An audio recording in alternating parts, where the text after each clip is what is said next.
In this session, we'll be discussing about Ectomycorrhiza. I've already told you about mycorrhiza. So mycorrhiza is the association of plant roots with fungus. And if fungus doesn't go inside the plant, fungus remains like the woolly covering over the surface of the root of the plant, it becomes ecto. Ecto means outside. So the fungus is Ectomycorrhiza. If you can talk in details, I've told you the Ectomycorrhiza definition. The mycelium forms a dense sheet or mantle over the surface of root, but it doesn't enter in the root.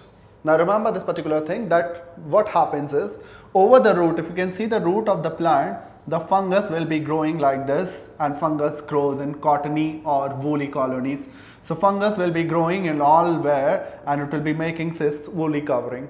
And this particular woolly covering, this network of mycelia in the intercellular spaces of cortex, it is called Hartig's net. So Ectomycorrhiza makes Hartig net, and Hartig net means the mycelial network. When you talk about what you call this particular, what you call Ectomycorrhiza, in Ectomycorrhiza when you are talking, the mycorrhiza, myco means fungus member, will be the main member from Basidiomycetes. Always remember this particular thing. The most of the fungus, those are making Ectomycorrhiza association, the fungus belong to the family Basidiomycetes like mushrooms. And when you talk about Ectomycorrhiza examples, so you basically have the important example called pine.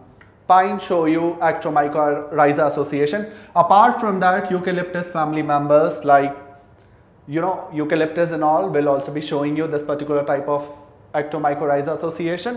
You will have oak, you will have walnut, birches, willow. All these will be showing you Ectomycorrhiza association. So in next session, we'll be talking about the details of endomycorrhiza.